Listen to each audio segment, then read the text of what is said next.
I'm very pleased to welcome everybody to the December meeting of the Herts Referee Society. One or two non-referee faces, but you're very welcome to join us this evening for our fun and games here. I'm Jeff Williams, I'm the President of the Society, if you don't know me.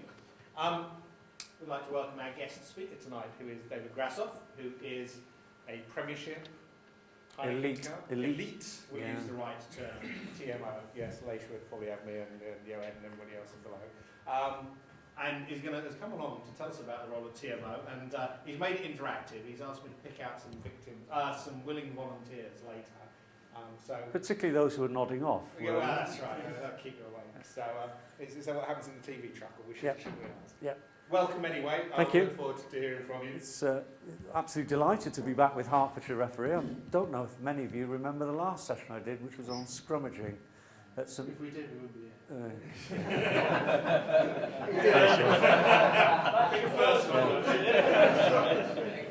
So, although there was a very generous introduction there, I also am still a member of the East Midlands Referees. I still referee.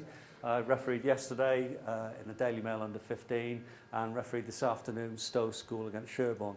So I'm not just talking about elite, I'm still very much doing anything I can with the East Midlands, and I'll do any game to help them on a Saturday or Sunday when I'm not working with the role of the TMO. Prerequisites of being a TMO, I don't know. How did I get selected? 20 years on the national panel, so I think I had a little bit of a head start that I already knew a lot of the people within that elite referee group. They knew me. Ed Morrison described the role as requiring a rugby brain. So you get to see things and you have to make instant judgments. And often your first reaction ends up being the correct one. So you see something, you think, that's a try. You then replay it numerous times and it ends up being a try. So, for me, that rugby brain plus a very, very big visual learner. So most of the things I understand are by what I see, not necessarily by what I hear or by what I read. And I think a lot of referees will reflect with that and probably appreciate that type of learning activity. I'm using PowerPoint, and anyone who uses technology knows how badly that can go wrong. I've embedded 15 video clips, so I have a PowerPoint presentation that's many gigabytes in size. So I'm just building you up to how badly wrong this can go. We've got audio, we've got video, I'm being recorded. It's just like being on TV. That's right. Any given Saturday. So on any given Saturday or Sunday or a Friday evening in the Aviva Premiership, this is the match day team. This is the people that you might expect to find in the referee's changing room. I think when they designed referees' changing rooms, they didn't take into account the number of people. Some of them I think you'll recognise, the TMO. Every Premiership game has a timekeeper. Normally somebody from the elite referee management group joins us, Tony Spreadbury, Ryan Campsall. Could have the referee coach, referee assessor, assistant referee coach. This guy is so important, the sound engineer. For me as a TMO and the referee and the assistant referees, if the sound engineer is no good, you can get problems, and we'll see that later. So that's what it's like on an Aviva Premiership day. Tomorrow I'm travelling down to Llanelli, Parker Scarlets, for the game against Claremont Auvergne. And we'll have even more people in the change room. Sighting officer, the Heineken representative who will be checking everyone has the correct kit. As you know, in France, they don't have the Heineken Cup, they have the H Cup, because they're not allowed alcohol advertising. So if anybody went out on the pitch in a game that involves the French team with Heineken on, there could be grave repercussions. You get a PR officer, I've said Sky floor manager because it's Heineken. Of course, it was a Aviva Premiership, it would now be BT. Referee doesn't decide when the game starts anymore. It's this guy. It's the floor manager on the side who decides when the game starts, not the referee blowing his whistle. So, match officials, as you probably recognise them, out in the middle, absolutely very grand. They're there for the anthems, the TMO. I'm afraid it's not quite so grand for me. I work in I'm very indebted to Michael Tutty, who's not here, for providing his holiday photographs. I'm consigned to the caravans. This is probably not a fair representation of the caravans. They're a little bit more high-tech. There's normally 3 of them, one for video, one for sound, one for transmission. And if the game's going out in 3D, all of those trucks are doubled up, so you end up with 6 trucks. In the car park, I'm not even in the ground at most games. So it's not quite as grand as you thought, is it? Typically, that's the screen that I will see facing me. Somebody asked me about the number of cameras before the game. So one of the things I will do before a match is walk around the pitch, have a look at the markings, have a look at the ground, the try markings, the dead ball markings in particular, but also have a plan in my head of where all the cameras are. So when I want to see a particular clip, I can actually mention the camera number or even the person who's working that camera to get it pulled up on the screen for me. This is Austin Healy's screen. The reason I picked that is firstly the screen that he has is a lot better and bigger than the one that I've got. Plus he has his own engineer working his video clips that he's looking at. So I don't know, sometimes when the commentary's going out in the game, you'll hear Austin say, I've already seen it, it is a try. Before you, as a viewer, have seen it on the television. And for me as a TMO, this is really frustrating. Because he's already making comments and making the spectator or the viewer at home believe he's in control and he has greater knowledge than everyone else. And it's really, really frustrating. But he's a very bright guy, Austin. He knows nothing about the laws of rugby. But there again, he's not paid to know the laws of rugby. He's paid to give an opinion. And he gives his opinion very, very well, much to my cost. This sort of gadgetry, he can draw lines on the pitch. So if there's a disputed forward pass, suddenly he can put lines across and show that the ball ends up forward of where the ball was actually left the player's hands. And he can really rip into the TMO. More typically, that's my view. That's my main screen. You see it's about half the size of Austin's, with a number of other screens showing the live game down the touch lines. And then I can also see all the other screens in the background and be able to pull those up as and when I need them. So you may be aware that we have a new protocol this year that's slightly different to the previous protocols. So the original protocol was that the TMO could only be used when the referee requires confirmation with regards to the scoring of a try. You'll all be familiar with the timeout signal and the little square box to say he's coming upstairs. At that point, my heart rate goes into overdrive. The referee will then ask one of 3 questions, and it's probably important that you note these questions because when it's your chance to be a referee or a TMO, you'll need to use one of these questions. Is it a try, yes or no? Can you give me a reason why I cannot award a try? But for the act of foul play, probable try, yes or no? Let's just have a look at the 2 questions. Is it a try, yes or no? Can you give me a reason why I cannot award a try? Anyone like to give an example of where you think you might use one question rather than the other? I'm not answering because I hear this every week from my yards and referees on panel, so somebody else has got to have some thoughts. Proper grounding of the ball. Say again? Proper grounding of the ball. Yeah, so which question would you use for that? Is it a try, yes or no? Okay. Or the other one you can.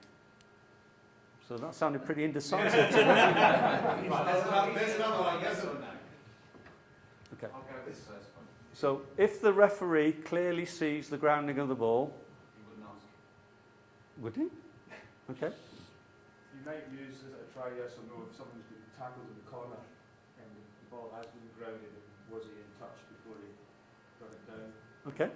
So if the try scored and you're a little bit doubtful about whether the player had his foot in touch, then what the referee would do is it a try, yes or no? Would you just have a look to see whether the player was in touch? That supplementary information is really helpful. What about, I saw the player tackle short of the line. Could you just check he's made an immediate movement to score the try? Try, yes or no? What about the, can you give me any reason why I can't award the try? Forward is before the apparent scoring of the try. Yeah, so you've seen the ball grounded and you just want to say, is there any reason why I can't award the try? What about a situation where you haven't seen the ball grounded? Think of a maul with a player at the back of a maul clearly in control of the ball. The whole maul goes into in goal and just collapses down. You as a referee and assistant referees will probably not see the ball grounded, but go back to this old rugby decision, you're absolutely convinced it's a try. I think it's a legitimate reason or a legitimate question then to say, is there any reason why I can't award the try? Because if they came to me and just said, try, yes or no, and I couldn't see the ball grounded, I couldn't give the try. So varying the question will affect the outcome of what the TMO does. There's an example of that in that recent England-New Zealand game, where England players looked like they felt they'd driven the ball over, and the reaction of the players was such. But the question was, from Joubert, was it try, yes You saw or now. no? Wrong question, yeah. But then they got the try a few minutes later. So the question you guys are going to ask the person who's acting as the TMO is really important this evening. So, But that's different then, because a little different, because obviously the way that my panel guys at level 3 and 4 will use those two questions, is it try yes or no, is I haven't seen it, I haven't seen the grounding, and I'm looking to they're usually asking the ARs, can you tell me whether it's a try or not? Yeah. Because otherwise I'm going to say no, it isn't. Yeah. Can you give me a reason not to award a try? Is I think he scored, unless you tell me some other reason why Yeah. he shouldn't be awarded. Yeah. And that's kind of almost already there. But the maul example, if you've not seen it, I would say we would normally say try yes or no, which is what Joubert did, because he can't see, and then he's asking anybody else to say, can you see it, Yeah. rather than can you give me a reason. what would you do if you were refereeing a game with that maul situation? Would you give the try or not? The thing we would say to all our guys is, if we can't see it, we don't award it. So even if the sum of all probability says, do we take it? The balance of probability is that it's a try. Okay. We'll come on to that later as well. So the TMO will liaise with the TV director, as I mentioned before the game as well. The quality of the director I work with affects what I do during the game. Some TV directors are brilliant and will bring up the bit of clippage you want to see almost immediately. Others will trawl through the wrong bit of footage, and you at home thinking, what on earth is the TMO doing? Why is he taking so long? And it's simply because the guy in the truck cannot bring up the correct footage quickly. The broadcaster will give me all the angles that he has. At the end of that, I will say, have you got anything else that you can show me relevant to this clip? Because what I don't want to do is to make a decision and then for the broadcaster to show some footage that contradicts the decision I've just given. So when I say, is there anything else you can show me? If he says no, then I can move on quickly and I'll say, don't you bloody put anything up now. Fiji against the Barbarians, Fiji scored in the last minute of the game from a very doubtful knock-on, and I have to say that. But for me, it felt right to end the game with a try. And I gave the try as a TMO, and then they pulled up some footage that may have shown a knock-on.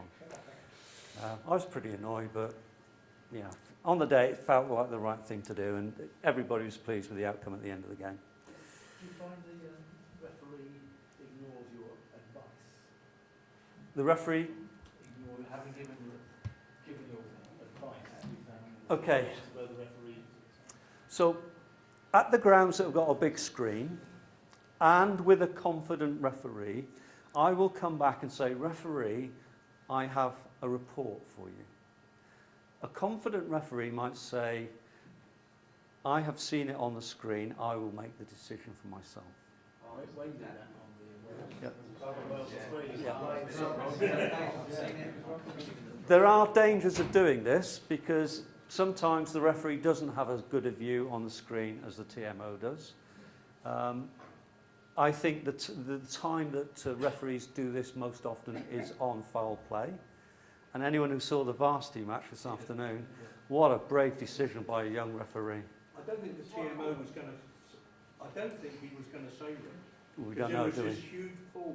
Yeah. And then he agreed with the referee. But the referee took it upon himself to say the player had been gouged on the floor. And that's the first time a player has ever been sent off in a varsity match. And that was made by a very young referee, Matt Carley. So, you know, quite often I know referees who will make the decision rather than me make it. I know other referees will just go, oh Dave, over to you. You can make that one, especially on some of the video clips I'm about to show you. So it varies from referee to referee. Some of the grounds don't have big screens, so Leicester don't have a screen. They don't want their fans to see what they're doing. Yeah. Harlequins have only just installed a screen. So some of the teams who are pretty savvy have not been keen to have screens at their ground. Yeah, but I suppose what I was also meaning was, if you say, I think it's a try, you may award a try. Oh, he's got no choice. He's got to award the try. So it's not quite. Yeah, exactly. Because you said, I'm not trying to pick you up, but you said you've made a decision. Yeah. But that's just somewhat in conflict with saying that it's advice. Yeah, so at the point I say, I have a decision for you, and he'll then say, go ahead. I'll say, you may award the try. Yeah. And he will award it. He will not ignore that advice. Right, okay. But if he wants, if he wants to make the decision himself, at the point I say, I have a report for you, he'll say, yeah, I've seen it on the screen. I'm going to, as Wayne did. Oh, I see. Yeah, yeah. I mean, just to say that the outcome of all the TMO decisions, and I'm sure you've worked with this, is that the referee does an absolute thorough analysis of the game on DVD during the week after the game. That includes all the decisions by the assistant referees and the TMO. I have to comment exactly on my input into any decisions and why I made them, and also the words that I used, because if I use the wrong words, I will get picked up and get disciplined. So, for example, if I say, yes, there was foul play, it was a high tackle, but it was not intentional. How do I know? I can't comment on what's intentional and what's not. So everything else was fine, but as soon as I use the word intent, then I'm struggling. And then, if it goes to court, if it's a red card or it's a citing, I then get called in and said, well, Mr. Grashoff, how did you know what the intent of the player was? So we have to be very, very careful. From my point of view, the less I say, the better it is. That's why I give very curt, sharp responses.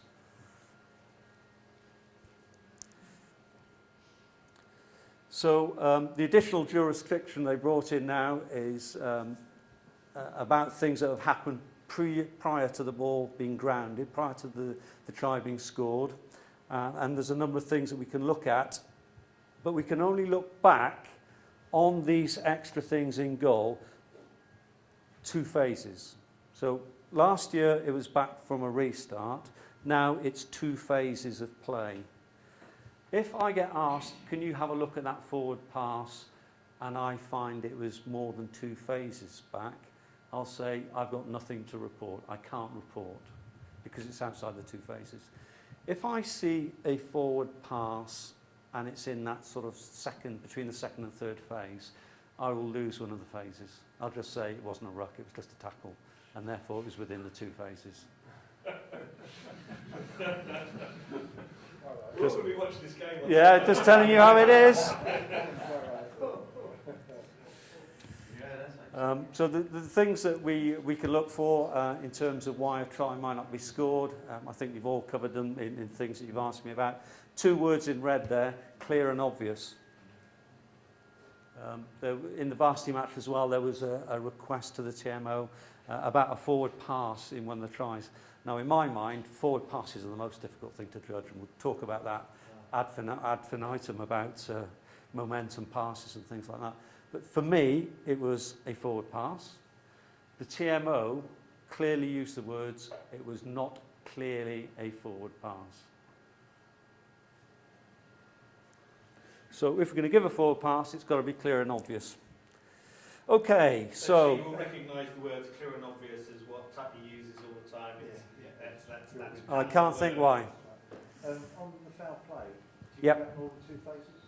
Because you said Yeah, very good point. No, it doesn't. The foul play can go back at any point from the last restart of play. If I see foul play that neither the referee or the assistant referees have seen, I wait until the next stoppage in play, and I say to the referee, Wayne, time off, please. I have potential foul play, I would like to review it. Okay? I'll review it and then report in.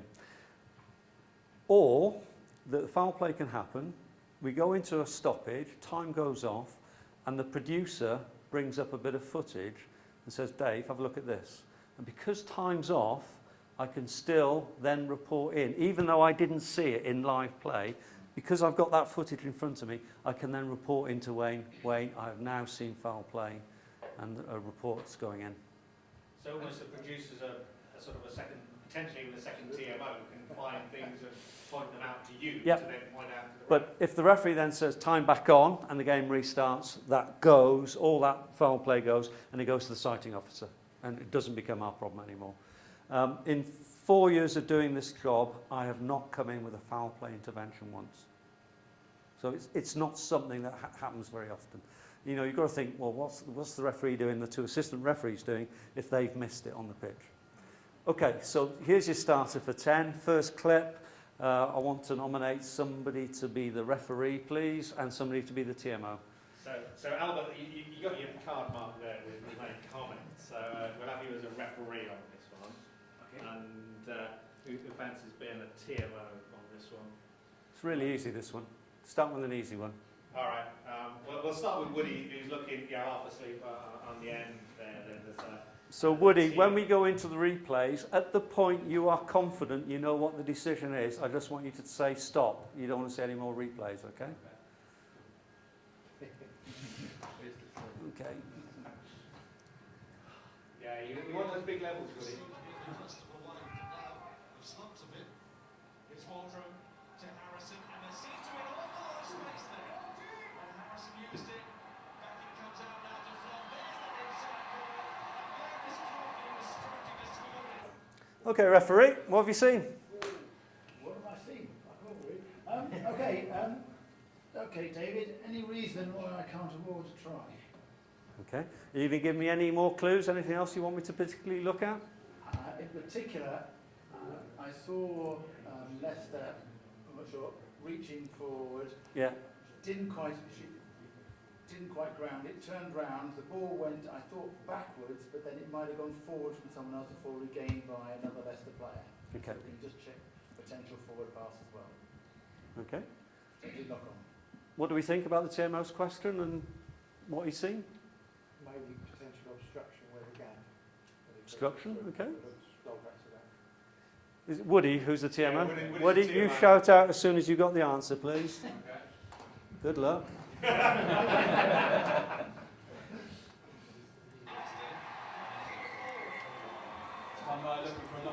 Look at the players. The players are convinced there's a knock-on. Watch them trying to influence the referee as well.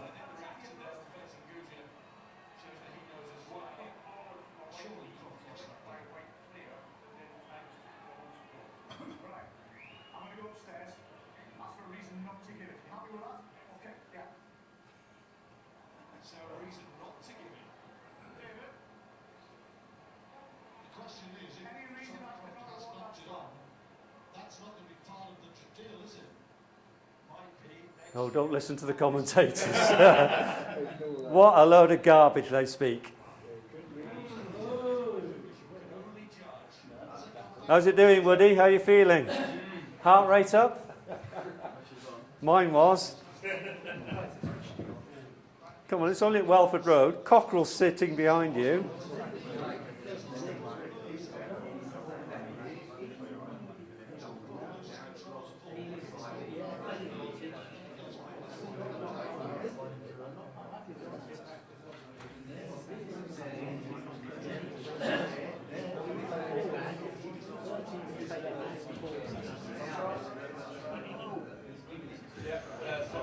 Stop. Woody's got a decision. Alright, quiet. I believe the ball's gone backwards, so therefore I can't see any reason why I can't award the try. So the process you went through, Woody, was excellent. All you need to say is you may award the You try. may award try. Who agrees with Woody, by the way? Anybody not agree with Woody? I want to see this one again. I think I want to see the obstruction. Goose has got the ball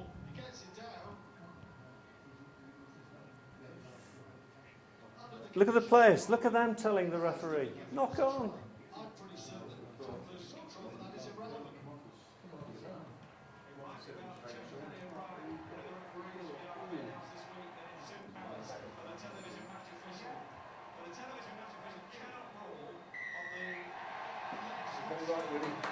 Well done, Woody.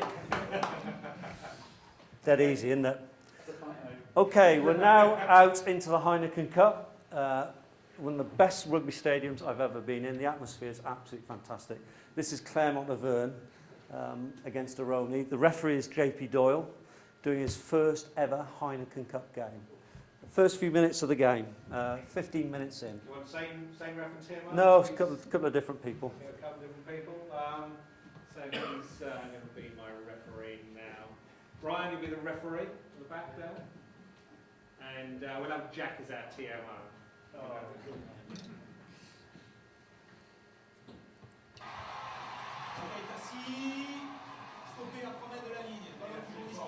Yeah, commentary's going to help, isn't it?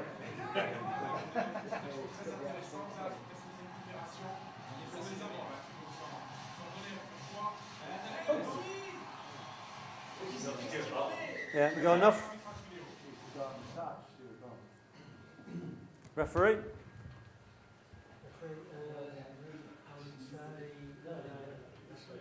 What's the question? David, is there any reason why I cannot award a try? Okay, you think it's a try? So you think it's a try, you're looking for a reason not to, yeah? Okay, TMO? Same thing, you just shout when he thinks it's...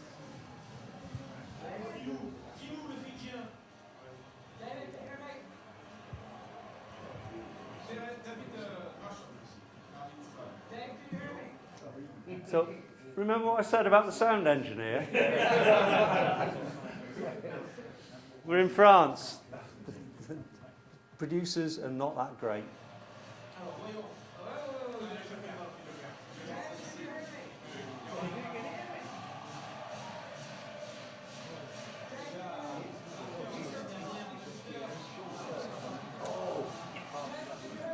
Dave, can you hear me?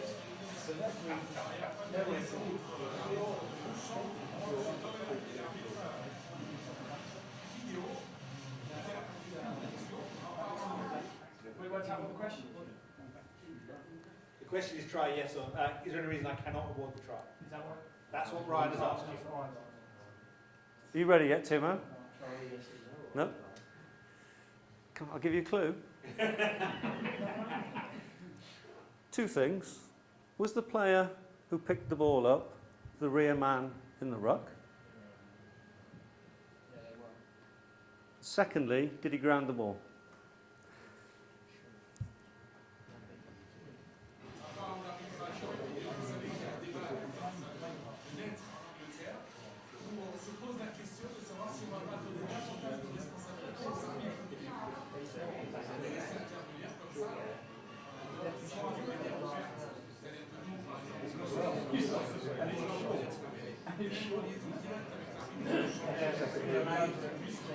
Ready?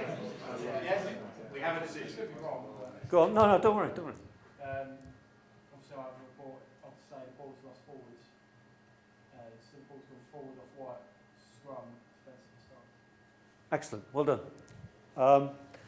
The only problem is that in the outside broadcast truck, the video screen that I'm looking at is on fire.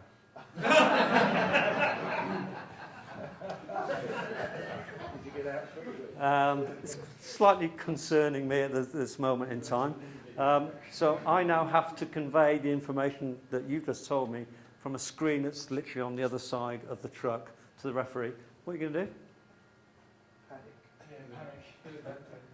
So the sensible thing would have been to take the mobile phone number of the fourth official, call him so he can take his mobile phone out onto the pitch. That's not going to happen though, is it? That really isn't going to happen.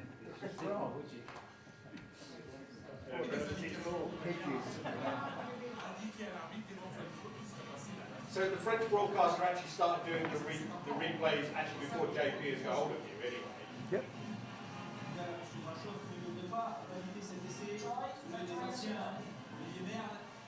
Ils sont 200. 200 au total des anciens joueurs de Clermont. That's it.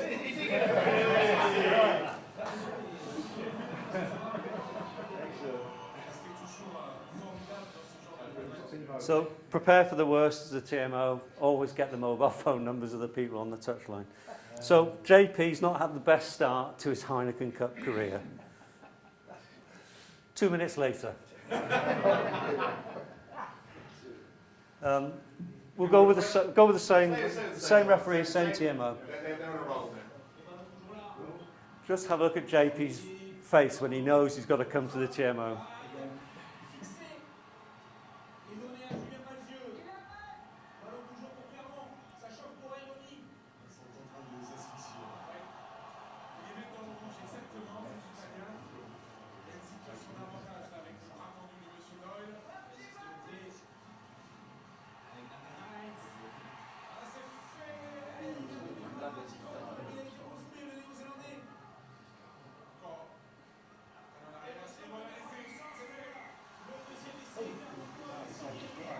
Referee.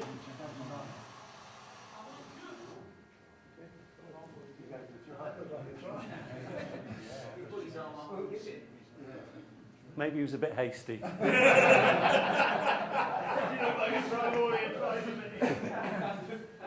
Maybe after blowing his whistle he had second thoughts. Maybe he just wanted to see whether TMO got everything working back in the outside broadcast truck. Question?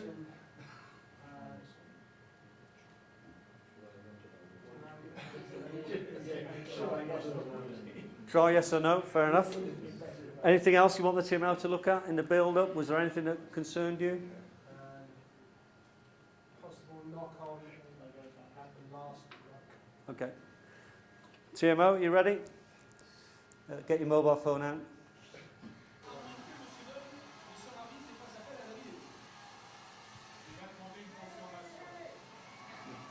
Mobile phone on! Oh, the relief. Look at the players trying to influence the decision. 11 in the side.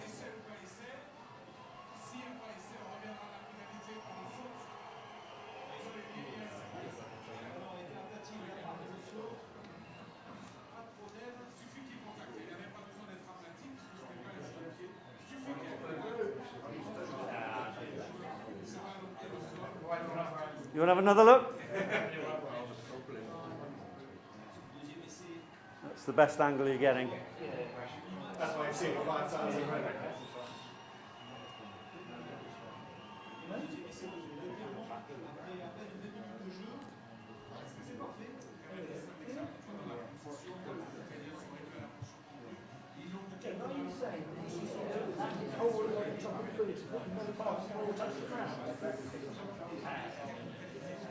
TMO, come on.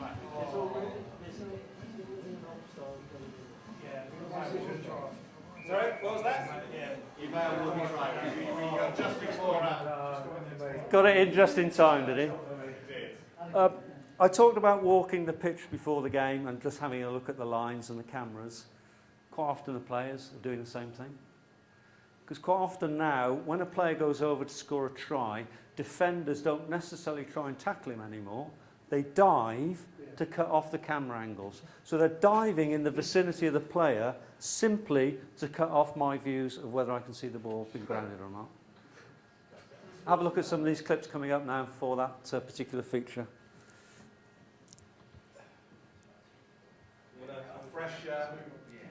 fresh referee. This will need a very good TMO. Very good TMO.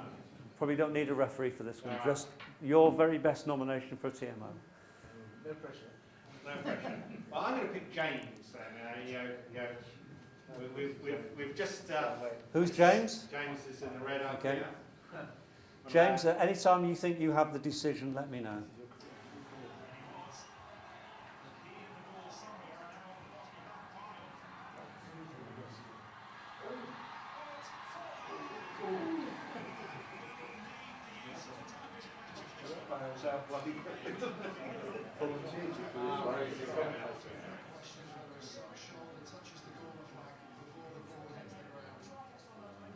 There you are. That's not relevant to them. Stuart Barnes has already helped you. Not. No.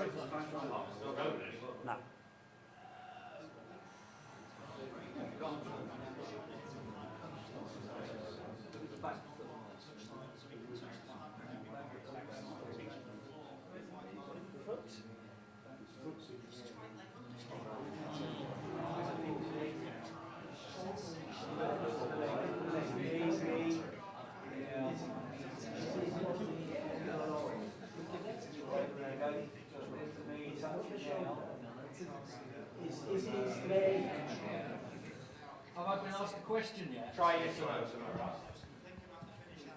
Try yes or no is the question.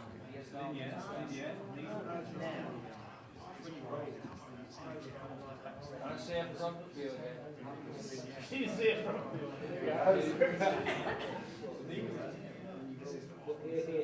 Come on, you know what Sandy would say at this point? Yeah. Splinters out of your ass. Yes, you may have want to try. You have a decision from your TMO then. Oh, sorry. Yes, you may have want to try. Really? He's not in touch.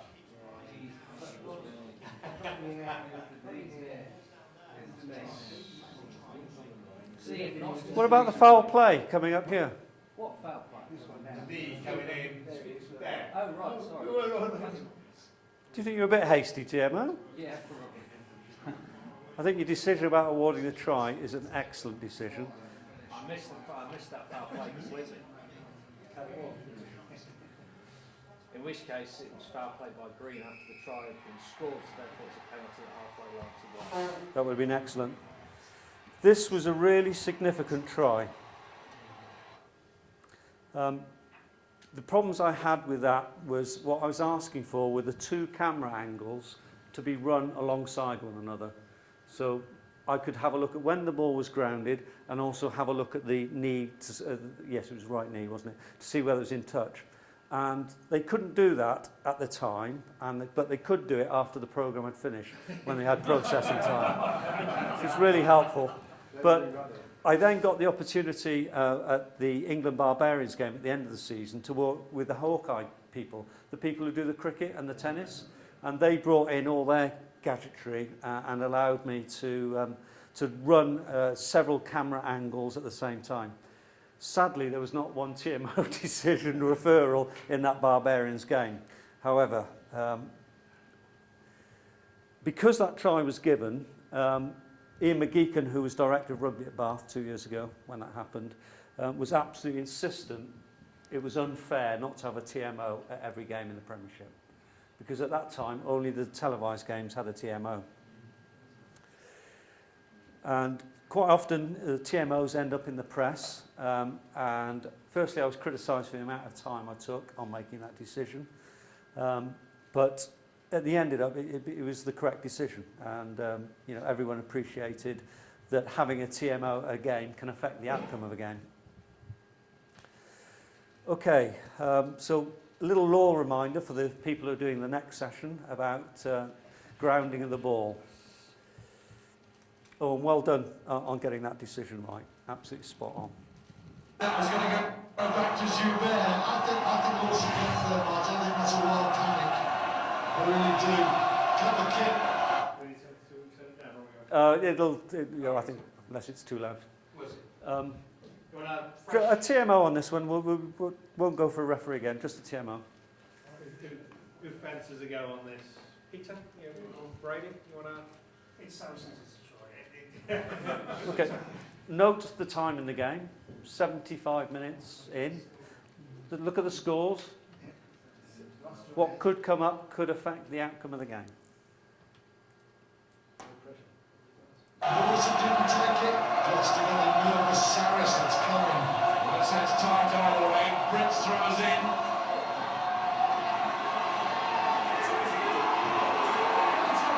Another penalty as the ball is pulled down. And now it's all Saracens.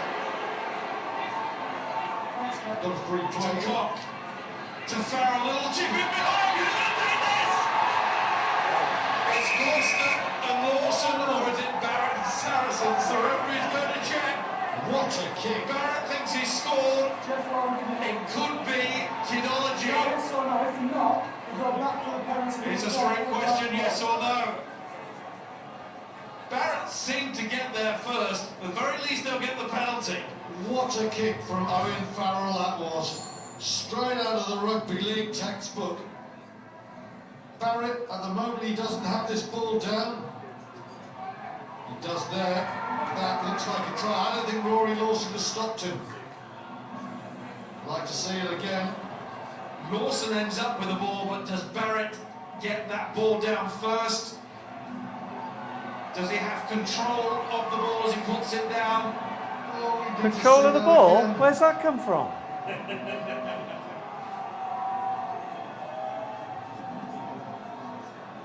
What a moment. Lawson does brilliantly initially. Seems to roll down Lawson. I don't think there's a knock on in there. I think that angle, that suggests a try. Lawson's got it first of all, as you rightly say. The ball comes loose, it's not a knock on, and I think he's there. We've got a decision. TMO? Thank you. How many people agree? How many people would not award the try? And how would you restart the game if you weren't awarding the try? And the important thing is to remind the referee to go back. If the referee hadn't been playing advantage, how would you recommend the restart? Scrum 5 to defending team. Law, gentlemen, the law states if you're not clear on who grounded the ball, Scrum 5, attacking ball. It's within the law. Okay, TMO. But Lawson's got a hand in there as well. That is so difficult, that one. Thank you. Jeff Warren is the man making a decision which could well decide the game. It does decide the game. Let's look at the screen. It's a try! Saracen to the shoot. That affected the outcome of the game. I'm not going to comment on a fellow TMO. No, it's Jeff Warren. Jeff's agreed that I could use that one clip. Jeff, does the video come up on the big screen saying try before you told the referee or Yeah, it's really important to coordinate these things. A good TMO will say to the producer, yeah, wait until we've got the referee in the screen and then don't put it up on the big screen, do it all together. But, you know, Jeff had just made a really difficult decision then, and maybe his mind wasn't on the, you know, little intricacies of professionalism of what we do. And in that clip, we didn't go back to it, but was he actually behind when the kick? Yeah, he was. He was onside. He was onside. Yeah, he was He onside. looked up very quick. Yeah. This one will require somebody with a knowledge of law. I don't know that anybody's going to. I'll try to pick one of my fellow assessors. Yeah, lovely. Mike? Who's doing this? Mike Harrison, Mike. Okay, anytime you feel confident about your decision, let us know and we'll... I quite fancy him short here through this channel, or on the outside line as we saw last year, a decoy behind under the posts. Good spot, Austin, because the other thing it does, it means the seven, who's being asked by his prop to scrummage hard, is a little bit more wary of doing that. Picked up by Waldron. Close attention from Nogueira. Another penalty coming Leicester's way. Football chasing if he gathers it, it'll be brilliant, which he does. Now, did he have control of the ball when it went down? Control of the ball. They were talking about downward pressure. That's confident. I don't think he's got it. Sucking through his teeth. If no try, I'm going back for a penalty, 9 blast for the side of the tackle. 50-50, he says. No. He's given himself a bit too big odds I there. just think he's knocked it on with his right hand, but I haven't seen it yet.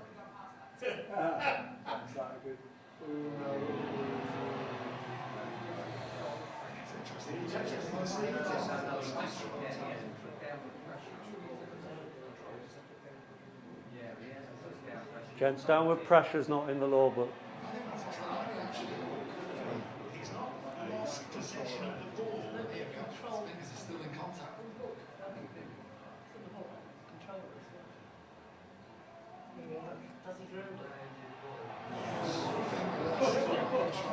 Come on, TMO, come on! Because I've seen on the big screen. It's very difficult to see from that. Index finger was it? You see the other angle behind the post. One finger stays on the ball, but you can't see it there either way. This is the angle. You see the index finger. You ran that clip slide. My initial reaction to the official and our trucks in the car park is watching. 2 fingers on the ball. Excellent. You may award the try. Hands up those who agree. Yeah, it's a try. Failing that, actually, if it hadn't been a try, I thought we should have come back for pinging the Gloucester 7 for coming off the scrum before it was out. Well, he was going to do the Gloucester 9. Yeah, he's playing advantage. Can you just go through your reasoning of why you've awarded that try? Because his hand came into contact with the ball when it was on the ground, albeit that it was just one finger. And I believe the law now says you get all this bollocks talked about, all this nonsense talked about on the clearly commentaries about downward pressure. It doesn't say anything. No, about that. absolutely right, it doesn't. It means a hand or part of your body or hand has got to come into contact with the ball when it's on the ground. Yeah. And that I thought he did just. Yeah. I think I agree with you, but it's not obvious in law as to what the outcome is because it is his fingertips. It's not his hand as we would describe a hand to be. But the analogy I've used is when a player's running down the touchline and puts a foot in touch, it only requires his toe of his boot to be in touch for the player to be in touch. So I think you've made a correct decision. As you said, you know, my first instinct was it's a try. Yeah. Yeah, absolutely. Got instinct. Well done. Another assessor then, please, for the next one. Yes, another assessor. Yeah. What ain't the other go, Jeff? Oh, I was saying, apparently I've been nominated by He does kick, and Beckenham chases him, and so does Eastman, who gathers inside. Oh dear, might yet score a Beckenham gathers. Could be, you know. There's a lot going on, but Dave Pearson's last ever Aviva Premiership game. we will find out. Brilliant by Carl Eastman to keep that ball in with a little underhand offload infield as he's going out to touch. I don't think he goes forward. Ooh. Could be in touch as well. Another possible knock on. Just short of the 5 metre line. Please check. Dave, I'm checking firstly for a forward pass and secondly for a possible knock-on. Yeah. So David Grasshoff doesn't need to worry about the foot in touch. You're right It's there. brilliant play again. They created the overlap by getting around the corner faster than Gloucester. Brilliant kick by Vesty. And look at this from Eastman, the little inside ball. Is his foot in touch? He does need to worry about foot in touch. He was in touch, but it's a try. He's 100% in touch here. As he gets control of the ball, there's one foot there. He's in touch.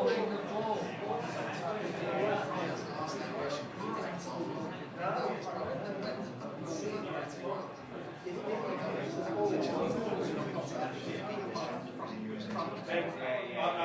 I'm doing this one, so I'm Still undecided. I think it's a foot in touch, so there. He hasn't asked for the foot in touch. Can I give it to him anyway? Which is precisely what the introduction of this team. Take the advice from colleagues. What we want is the right outcome. Then I think it's Because the referee didn't think. Can you just tell me why you think his foot was in touch? Because any part of the foot on the line is in touch, and we've got the edge of his boot But he needs something else. and the ball in his hand. Ah. The ball wasn't in the hand. He's not carrying Ah. the ball. He popped the ball in the hand. No, it ain't going to tell me. Right, have I got to watch this one again? You play again? Sorry, the given was this ball was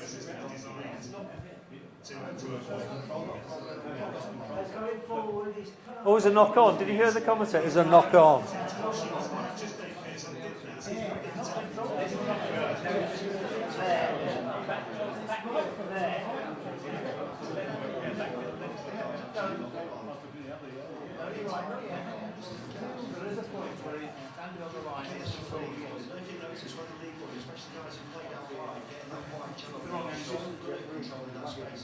You stand by your decision?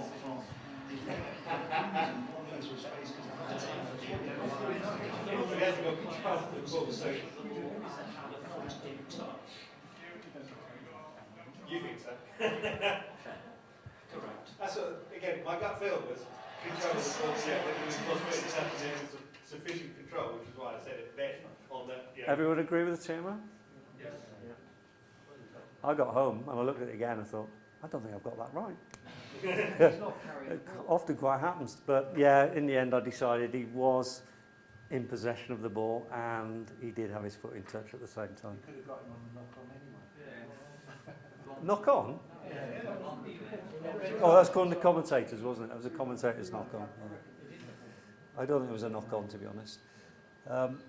This is an interesting one because the law, when the law books were written, they didn't have an idea of the TMO and digital replays and all slow-mos. So this is a really good example of where we might need to rewrite the law book to reflect TMO and technology. We want. Yeah, TMO for this one, please. Simon, do you fancy this one? I realise it every Saturday, so yeah, why not? Give it a go. Up to Mosco's technique line, but it's knocked out of the air by Rob Cook. On his bike, picked up by Vesky. Kicked the ball away next Grievous. Didn't get it very far at all. And to allow Monahan to pass. Charge! No one will stop him, surely! Monahan! Scores!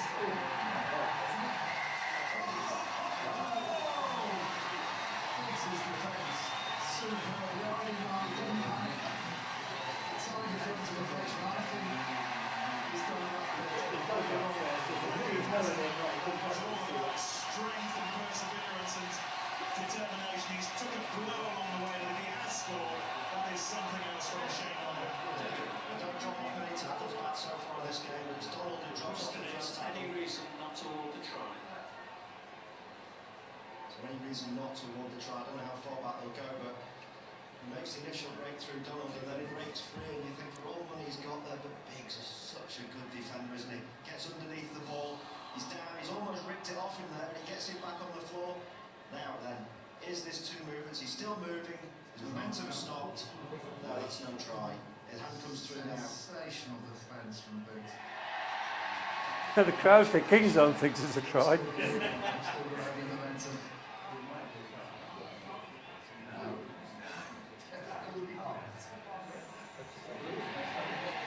What defining moments in the match is that tackle from Biggs. Are you ready?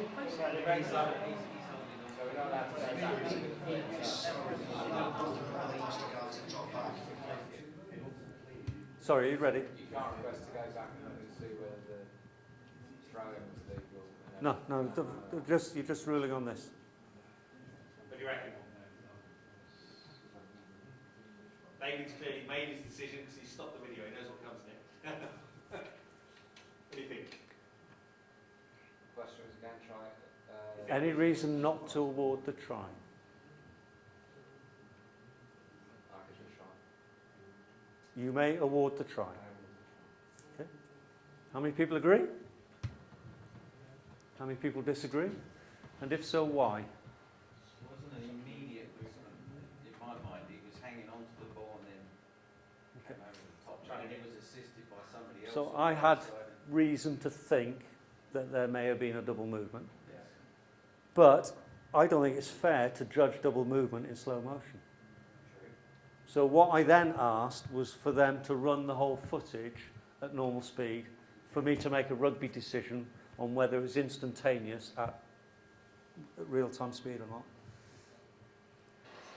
Look now, he's stopped, he's on his back, the ball's on his chest, he's got no forward momentum. It's a good 3 seconds, it's the actual ruck that carries him through. What's the definition? It's placing it immediately. No, You get one still go. have momentum as well, don't you?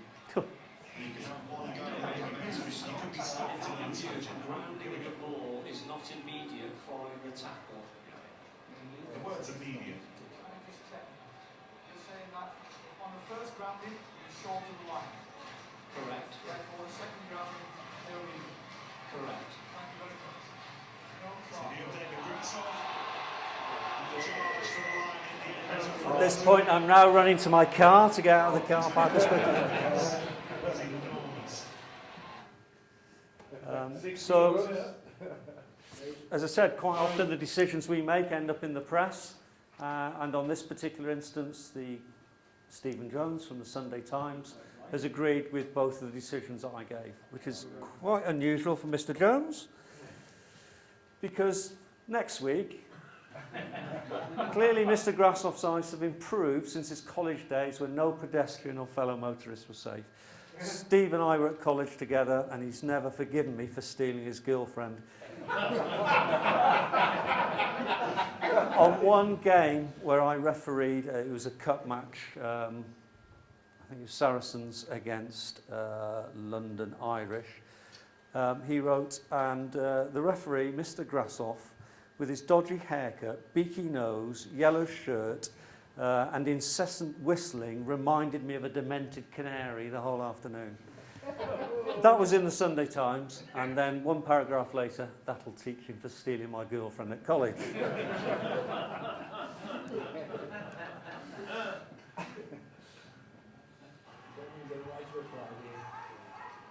Okay, another one for an assessor then, I think. I'll go John Days.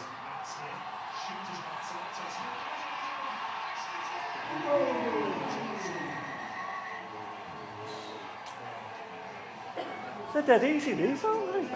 Dead easy. Just good enough. But he would have been so embarrassed if he hadn't. Matt Smith, immense strength and leg drive through the challenge. Determination. His legs in the air, but he struggled. Really controlled. That's a try. Doesn't count. The flag is no longer in play. It's just about the touchline. That is one of the finishes. Who's doing this? John, John, you ready? Yes. That's brilliant. You got a decision? Utterly brilliant. Okay, John's going for you may award the try. How many people agree? How many people disagree? I'll tell you, we put 6 TMOs in a room, you get it. Can we have a reason for why you wouldn't award the try? Touching goal, the ball was grounded on the line touching goal. And it was partly in goal and partly touching goal, no try. Anybody else got a reasoning? I say, I recently read this bit of law and Well, you be quiet then. His arm hit the flag, so that's got nothing to do with it. It's a post, it's not a flag. So it's a flag post. the flag is also on top of The it. flag, That's what I said. absolutely. It's a flag post.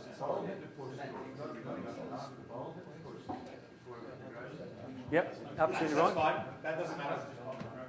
But the fact that it's grounded. Do you think you know the law? I think because it's grounded against the post on the ground, that it's in touch and therefore it's no try. Is that in law?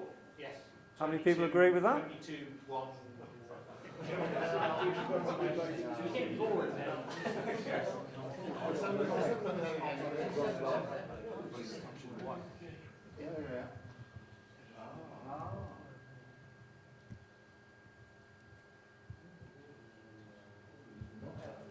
Round of applause for them. You know what? It's only because somebody asked me about why don't the TMOs looking at it? Why don't they ever consider whether he hit the post or not? And I had to go look it up because you clearly don't get asked this anymore. Although it came up in one of the earlier clips, and that's the second clause of that bit of law. Is a bit about grounding it against the post on the ground. So another thing about being a TMO, you have to be an absolute law nerd and know the laws inside out. Okay, we've done the really easy stuff on tries and the grounding of the ball. We're now on to the more contentious foul play stuff.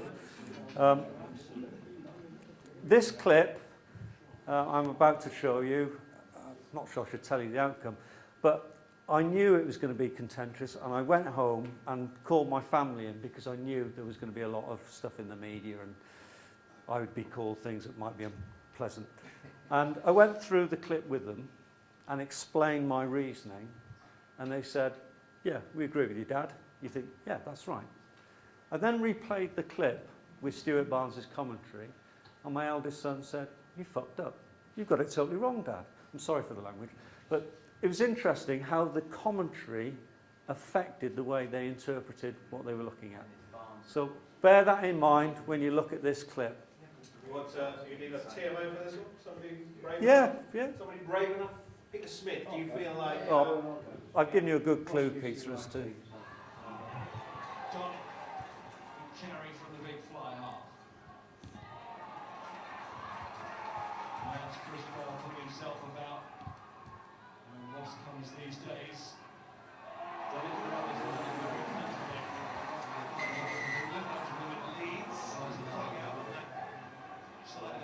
Ashley! First view?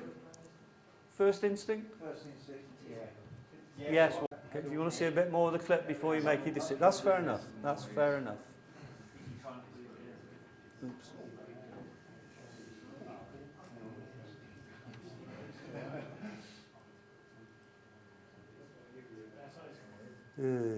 Technology, eh?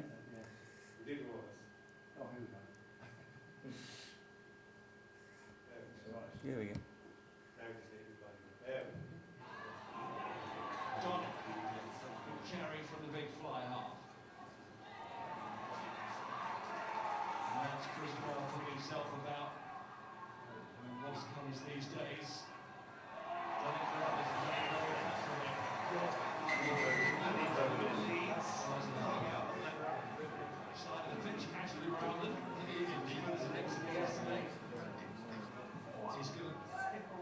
He's going to say it's Van Dahl, he's going to claim it's a tip.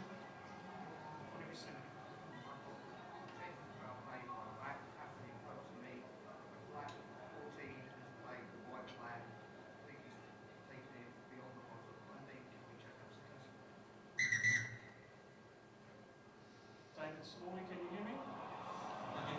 David, can you check for a possible dangerous tackle just in front of the media stand? This is borderline, I don't think. Checking for possible foul play by the Johnson he shook his head, he knew what this was going to be for. But his body position was good on the Gouja there. Right. He's picked him and he's kept going. He wants his hand. Picks him up.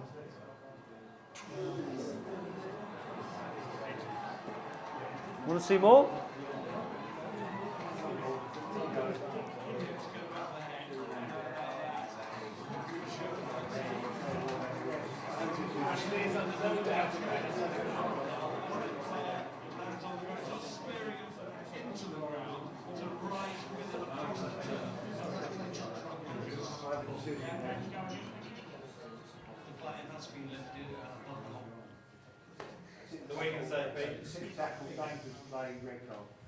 Okay.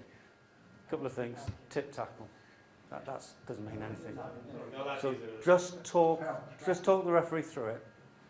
Just talk through using normal terminology. Basically, the tackle lifted his legs above the hips. He didn't release him to the ground safely. Drove him to the ground. If it hadn't been for, no, I shouldn't say that. Therefore, my recommendation. You do it in 3 words?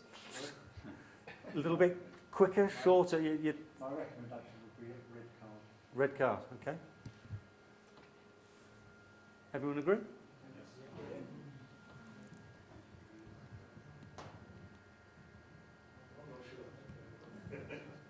horizontal and landed on his back.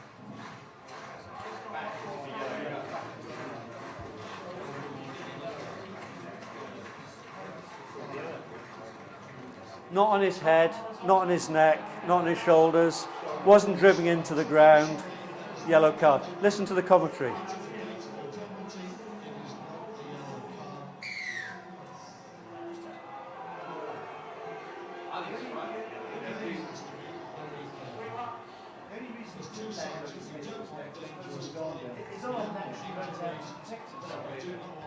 Because actually the guidance says if he puts his arm out, would have landed on his head, it is a red card. It's always going to land on his back. At no stage is there he's driving towards touch from the ground. I can't tell you the amount of people who wanted to give me their opinion on that decision. They didn't agree with it. Largely led by the commentators. The people who are rugby people will understand what I did, because there was the lift above the horizontal and driven onto his back. I would have gone red card if he'd gone onto his head or his neck or been driven in. I got a letter from Sir Ian Botham telling me what a complete and utter prat I was.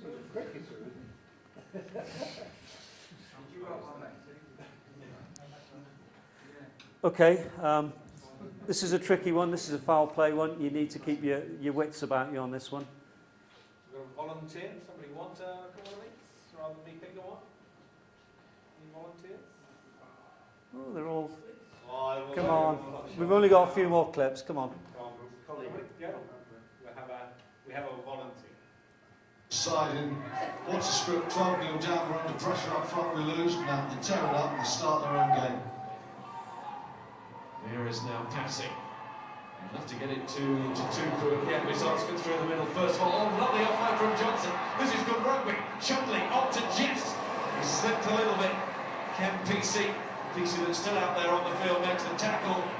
Made that a little bit easier by the fact that Jess was falling to the ground. But it's all led to something. Tupu's calling on this near side for a quick one. But Exeter with Mieres hitting the spot last time. So it's not Trevor, it's actually me in the box. What's he coming up for? Sorry? I got the impression that the green fullback came in with a dangerous high shot and the white chap making a break up the middle. Okay, so you think he's referring that up to the TMO? That would be my first. Anybody else got any views? Interesting. A chance here to go in at half-time in front. Let's listen to JP Doyle. You would like me to check the tackle? I think it was number 50, on the number 9, just after he passed it, or just as he was passing it. Okay, we'll check for you now.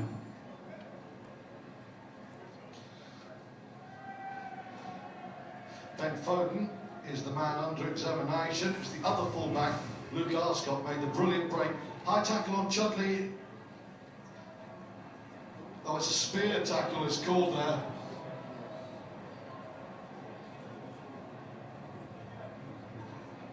Just checking the possible active foul play here. I don't think it's Foden though, is it? And I'm certain that's not Ben Foden. Van Velds, the number 8, yes, it is. GJ Van Velds, the South African, went to the sin bin last week. Well, no, that's... We see that tie, that doesn't look pretty. Stop.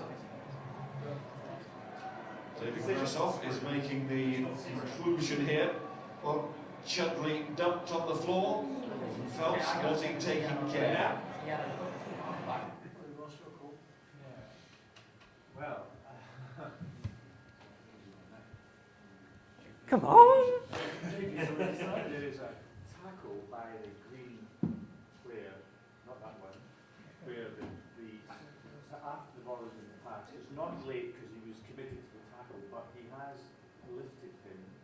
The player has fallen over and landed head first in a dangerous position, but I don't think the intention was to drive him into the ground. What was the word that David said he would use earlier? Your description was long. What are you going to do? Your recommendation, please?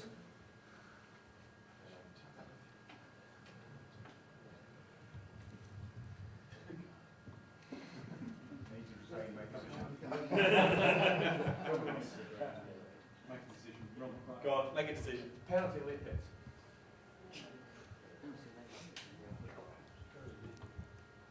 JP's seen this on the big screen, and he's not waited for me to come back.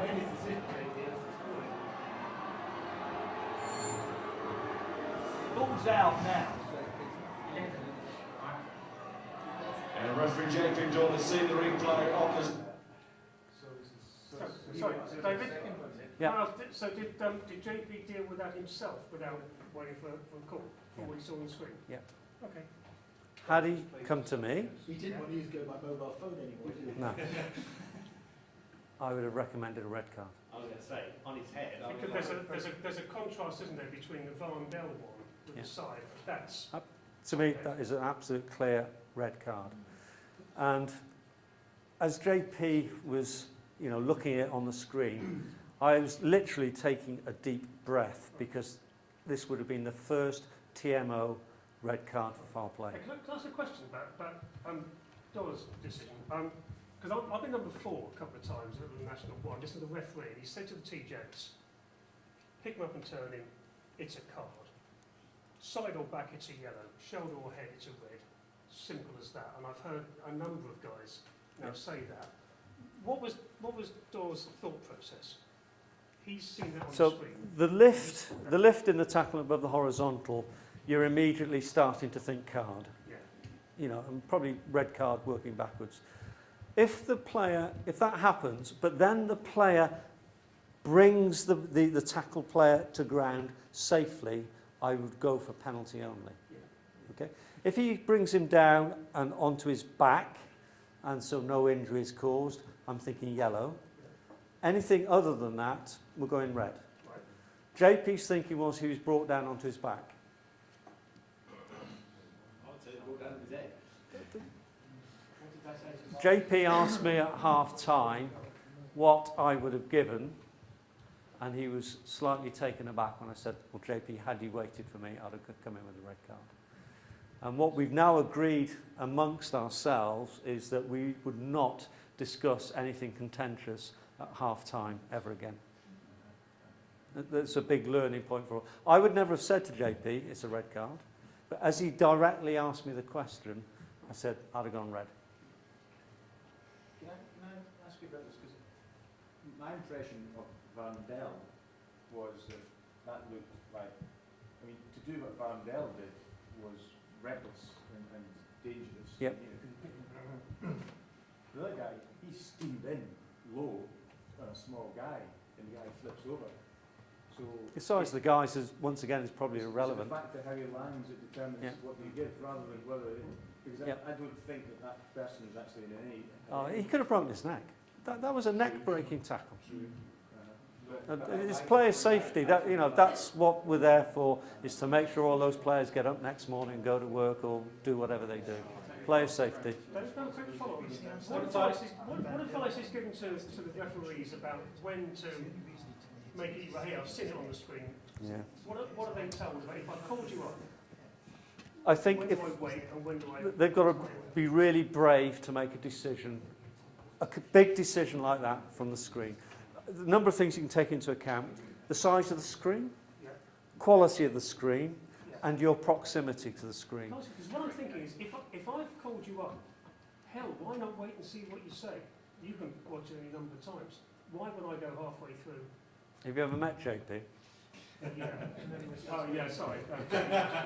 Can I just, on the other thing, I ended up watching the Ireland game, which I hadn't seen in New Zealand, and Owen's made 2 decisions about things where he makes things, he said, I've seen this, I've told it. It was almost as if it didn't come across well. It comes as if, I'm not really that interested in what you want to say about this, but something like that. And it didn't come across very well as as the work between the referee and the TMO. It was as if TMO really, I'm not that interested in what you've got to say. So in the Viva Premiership, all the officials are elite referee officials from a very small group, and we know one another very, very well.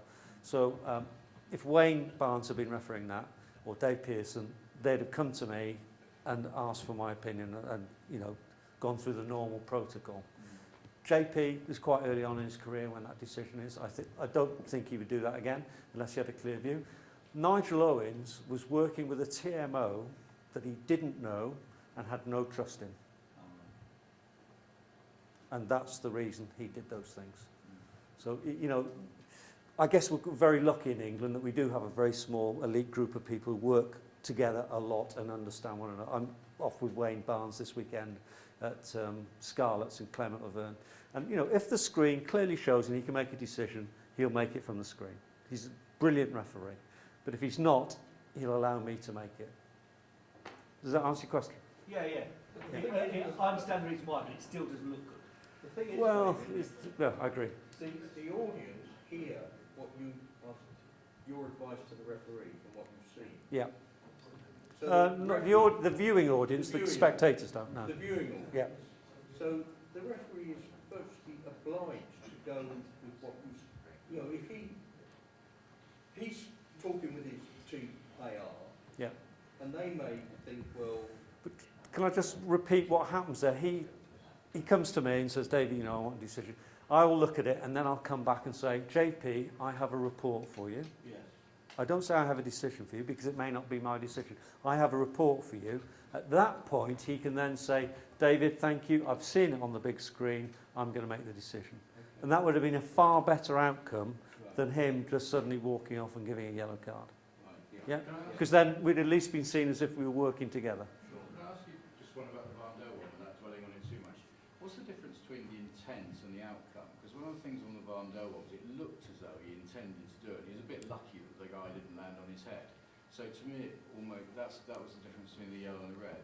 We cannot comment on intent or make a judgment on intent. It's not the TMO's view to do that. All we do is report in words what we've seen. Okay. And that's all we can do. Yeah. Not what you think you might have been trying. Not what I think. I'd love to be able to make a rugby decision and inform the referee. Varndale, this is probably the first tackle he's made all season. The Wasp players are astounded he's even got into that position to put a tackle in. And I'm going to yellow card him. He wore that as a badge of honour for the rest of the season, Varndale. I got yellow carded for tackling someone. How are we doing? One more to go? Yeah, you had about enough? We can take one more, I think. There's one more to go. We need somebody with very good observation skills on this one. We're all referees. Come on, that's the problem right from the start. We need to find somebody who isn't a referee. Possibly. Anybody volunteer for this one? Tony, do you want to sat in the front there? I'll okay. Give you your closest. You've got your glasses on.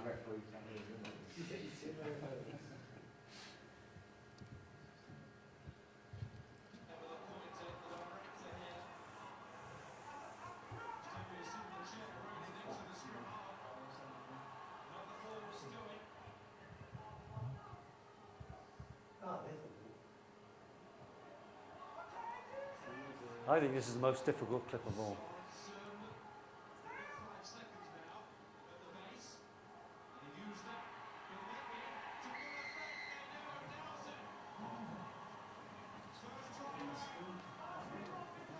Anybody see anything? It's interesting, really interesting. Once you see it, you can't understand why you didn't see it. Do you think Martin's pleased that the assistant referee's come in with a flag? No. Look at that body language for a referee.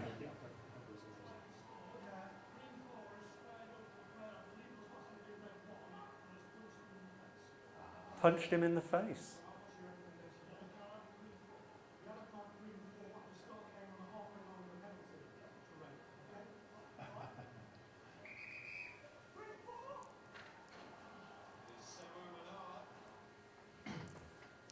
Assistant referee has reported a player's been punched in the face.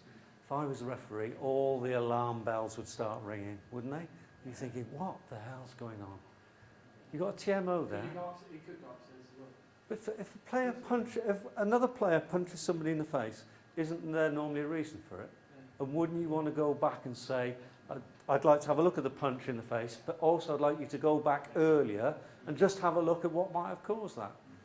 Do you want to just watch this clip from the beginning again and look at the driving maul and look at the right-hand side of it.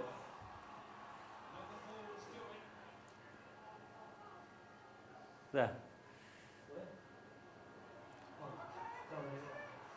There, on the side. How can you miss that? Second offence, not the retaliation, not the original. Yeah.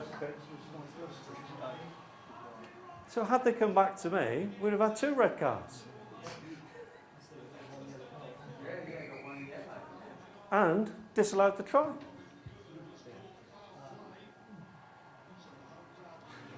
is how it can go horribly wrong.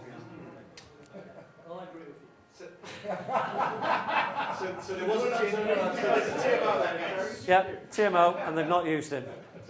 Wow. And I was the TMO, and I missed that earlier incident. But there again, so did all of you, so I feel a bit better about that now.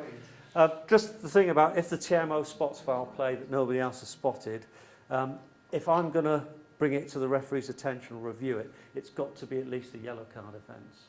So if it's just like a little slap or a little minor bit of foul play, I am not going to review that. I'm just going to let that go, and the citing officer can pick it up.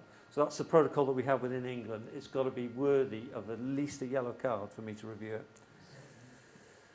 So what can possibly go wrong? This is the last couple of clips, and this is my nightmare. This is the worst game as a TMO I've ever had. It was a Friday evening. I'd had to work during the day, but because I had to get to Sale for 7 o'clock or 6 o'clock, it meant getting up at 5 o'clock in the morning, doing a day's work, travelling up the M6. Anyone who's travelled up the M6 on a Friday afternoon will know what a challenge that is. So I got to the game absolutely exhausted before we started. No big screen. Dave Rose gave me 6 referrals during the game. And the lesson from Dave is he's not concentrating on what he's saying to the TMO. He's not giving me good advice. He's not telling me what to look for. So here are my annus horribilis, my worst moments.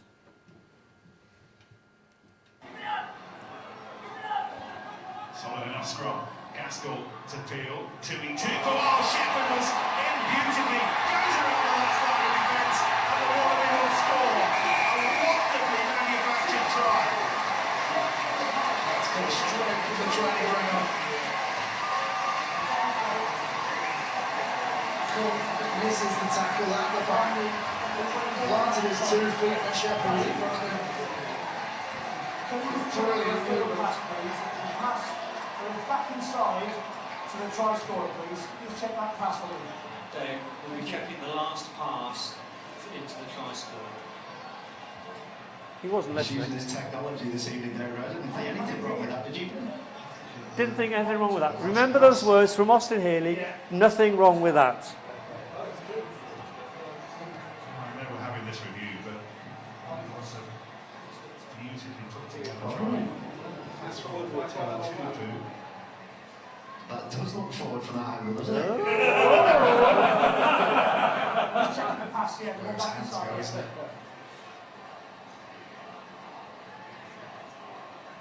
His hands have come backwards. His hands, which I think they are. By the by, Cook, as a last line of defence, doesn't get a finger on Shepherd. He misses, I think, 33%. It's actually 32.5 of his percentage tackles. Thank you. But I'm not sure about this, Ben. For me, I think that's a forward pass, mate. I know his hands go back, but his body's facing in that direction. He went forwards. I've seen it from that angle. It's tough because it was a really nice move and an excellent finish. Gonna have one more look at this. Grashoff has to be obvious for a try to be chalked out, surely. Guys, if that's not an obvious forward pass, what is? Just no arguments. Yes, Dave? I have a report for you. Yeah, okay, go ahead.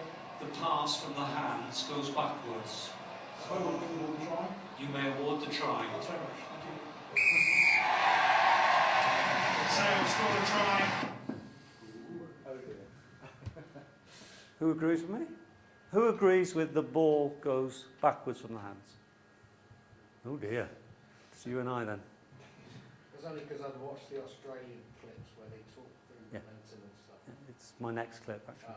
Oh, What I would argue against on that, this is the momentum clip. This is where a player's got momentum, and all you physicists and Einstein's theory of relativity will know that if the ball comes backwards off the hands and this player's got velocity, the ball can still end up being in advance of him when the other player catches the ball. That's not an issue, that's not a problem. My issue here was, on reflection, where I may have got it wrong, was the player didn't have any forward momentum. He was actually stationary. I still think the balls came backwards out of the hands. But if I was asked again, I would say it was forward. Very well put. Often wrong, never in doubt, mate. Your mate Stephen Jones in the Times, actually, I don't agree with a lot of points, but he said in the Times last week that where in the laws does it say the hands must go backwards? Oh, it does. It definitely does say that. Yeah, yeah. The ball must not be passed forward from the hands towards the dead ball line, I think you'll find. It doesn't say the hands have got to go backwards, does it? No, that's our interpretation of the law. Yeah. That's our interpretation of the law. That's number one. I'm not going to show 6. So this is the video clip that you talked about, the Australians did. It's absolutely fantastic. If you haven't got it, I'll send you on the video clip and advise you to go and have a look at it. It gives an absolutely fantastic explanation why forward passes are not always forward. So, the context of this game, by the way, is Sale need to win it with a bonus point to avoid relegation. For the fourth try and the bonus point score, Ostrikov had to be strong. Here's Cipriani. Ostrikov again, tackled brilliantly. Otter looking for a second try and he slipped and turned. I think he might have got that ball down. I think Liotta, with his newfound slick haircut, might have got a second and might have got the bonus point score. While he was in regard, he's going for the corner, wasn't he? For his points. Dave, I can hear you. Two questions. Can you check this passing midfield from the fly half to the centre, number 12, which you believe may be forward, and then check the score here to make sure that the score is legal? Okay, so Dave is now very conscious about forward passes in the game and wants to check something that, you know, I don't think any of us thought was forward at the time, but obviously he's thinking about it. And his question there is the try legal? That isn't part of the protocol. That's nothing that we've agreed. It isn't try yes or no, or is any reason not to. Is the try legal? In the conversation between Dave Rose and the assistant referee, I've heard Robin say the grounding is short of the line and he did not get the ball over the line. I've heard that. That's something I'm aware of. Dave, two questions then. Checking one pass from fly half to centre. Yeah, and then grounding in the okay. And then a grounding in the ball. No, I've already had a look at this pass because I thought it was forward to begin with. This is Austin already having had a look at it before we've seen it on TV. The pass is fine, but the finish, you thought Liotta was going to get to the corner. This is just really a flat pass. Again, hands backwards. That's not the best angle to show it from. You'll see another angle higher up in a second, which is makes it more obvious. But then it's a lovely offload off the floor. Seymour again, his support play's been excellent, Ben, hasn't it, all the way through the match? Absolutely right, Andre. At times there's blasted perfection, just as he's about to get caught. That's fine. Happy with that? That's the try. That's the try.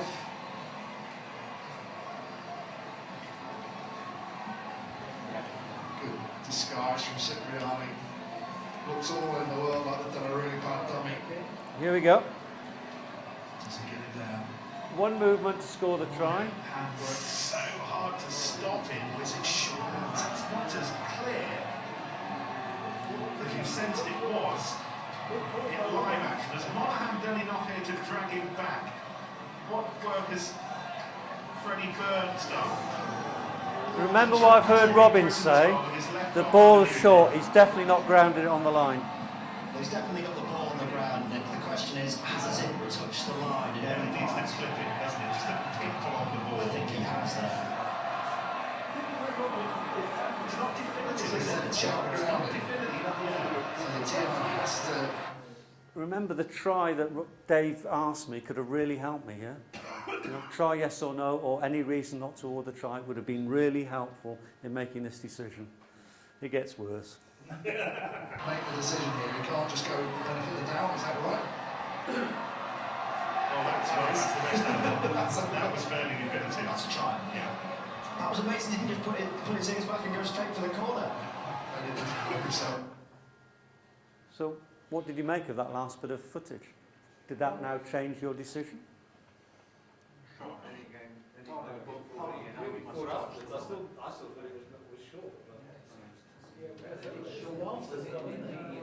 But, I mean, it's ended up over the try line, hasn't it? Yeah, but that's... So my thinking is, he was tackled short of the line, he's allowed to make one movement to score the try.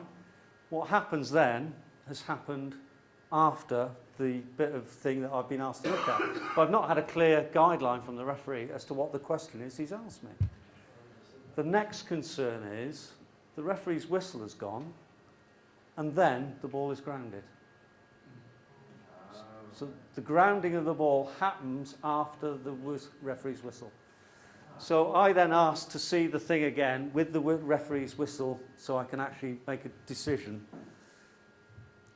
Does that make sense?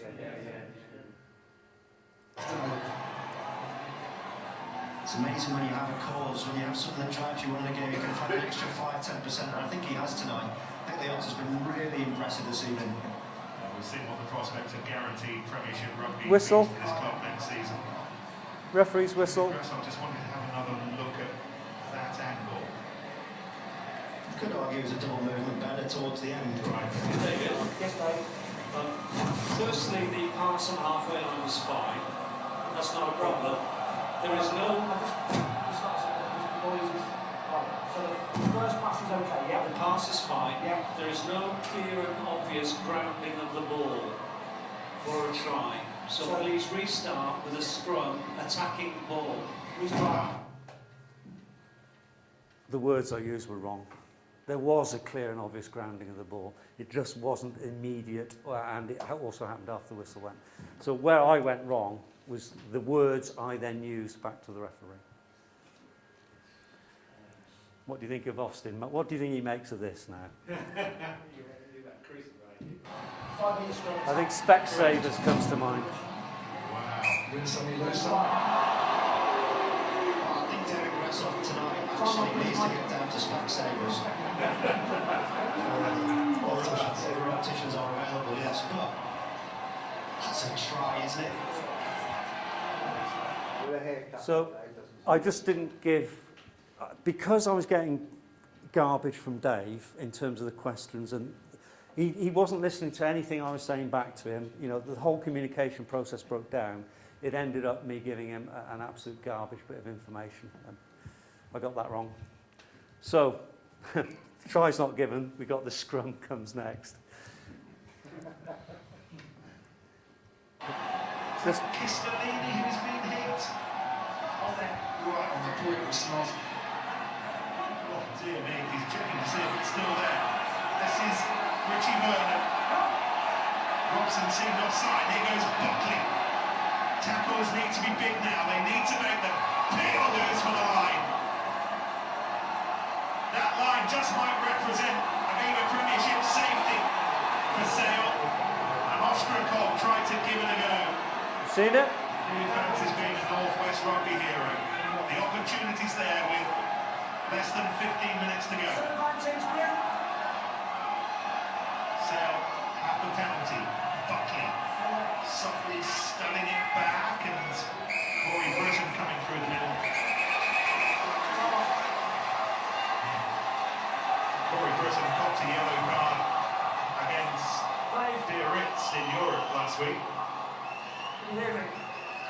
He's going to get another Coming to one. me. Yeah, I'm coming to you, Dave. Yeah, An active foul, potential active foul play, just yeah, okay. The potential active foul play by red 16, just on the goal line, roughly where in line where I'm stood now. I believe it was use of the boots, but I couldn't be clear. Can you check for me, please? Okay, we're checking for foul play by red 16. He's not listening. Repeating back to him what he's asked me, he's not even listening. He's got him off using his boot. Well, David Rose has spotted most things this evening, hasn't he? He's certainly seen this well out the corner of his eye. I don't know if it's one of those sort of stamps to say, didn't let go of my foot, or it's malicious. Yeah, okay. Clear. That's the result of 2 and 2 through ball carrying abilities. Number 3 red. Philosopher, there's 2 front rows though, isn't it? Yeah, please. I'm just checking the TMO to see what the action's going to be. And 9 red as Goes well. for the ball there. That's fine, that's not what they're looking at. You're being changed, mate. You're sending on to there. Well, it's further back from that they're looking at. It's a little bit further back. Oh, just changing for foul play. Sorry? If it's not... Somewhere Darren Damages will be watching this. Who was red carded against Bath not so long ago. And the tip tackle on Dave Atwood. Depends on what the outcome is. He's been held there by Seymour. If it's nothing, it's scrum. It's a big stamp. Letter of the law, it's a stamp. This is a worse. This angle looks worse. The other angle's a fairer angle of it though. Is there any? Come on then. This is my 6th referral now. You know, I'm the centre of attention. The whole game is around the TMO. We're 10 minutes to go in the game. If you make a decision, it's going to affect the outcome of the game. Stamp. Stamp is away from the ball. It's a yellow card. Yellow card to... Against red. What about the player who's holding him by the foot? Blue's off his feet, holding the opponent. So, red for the stamp and yellow for the player holding? No? It would have been a penalty. No, you can't say he's doing that to shake himself free. It's a deliberate stamp. Yeah. He's using the other leg. Well, what is he meant to do? He's trying to defend the try line, and a player is holding onto his foot. What would you do?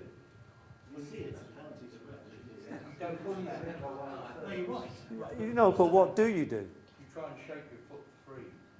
Kick him. Be a bit more subtle.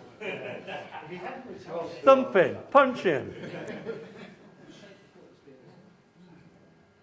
Not easy, is it? Defence for Bristol in the fact that he's being held by Seymour in a position It's where not he allowed needs to retaliate, but 10 years, 10 years, in 10 years, whatever there is. every player would say that's fine, he's getting him off.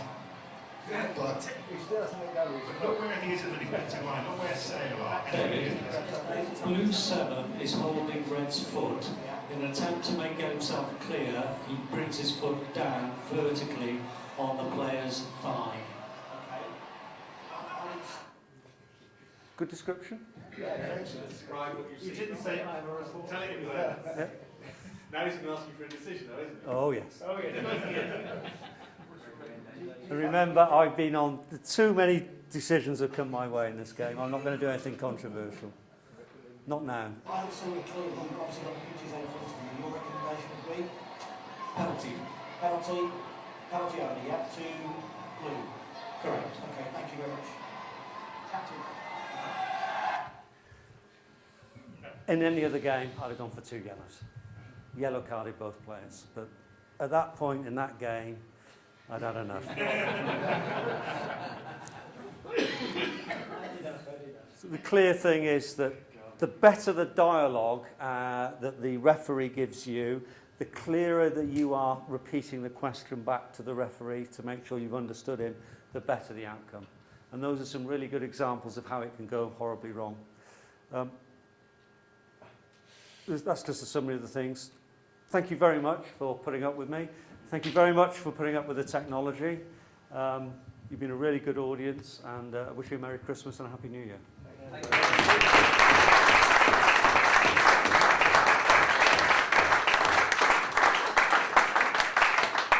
you very much, David. Very Pleasure. entertaining. I think you've given everybody something to think about. And It's dead easy, isn't it? Dead easy. Oh, absolutely. We'll all be watching Sky. When is it tomorrow night? Or Saturday? I'm not. It's Saturday afternoon. Saturday afternoon. Right. So there you go. You're David with a television screen. Thank you. Before we go, we've got a few of our long service awards to hand out. So, as most of you know, our badges have a little space at the bottom on the rugby ball, and we hand out every 5-year anniversary ones. So we have 2 of our recipients here tonight. So, first up and reaching 10 years of the Society, Brian Donry.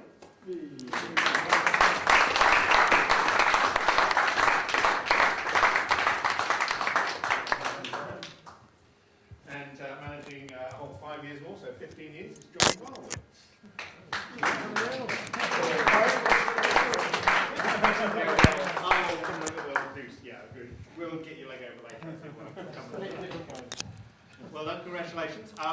And obviously we honoured a few people who had served a little longer at the dinner, so we do, and then we'll hand out the rest as people turn up. But congratulations, and all of you look out for your 5-year anniversaries. Okay, thank you everybody who came along. Thank you very much, and we hope some of you who are not referees have also found something to take away from this evening's presentations and entertainment. And we'll get the video up and see how that looks a little later as well. Thank you very much, and we'll go find the mum. Merry Christmas to you all. Thanks, David. You've got all your stuff? Yes.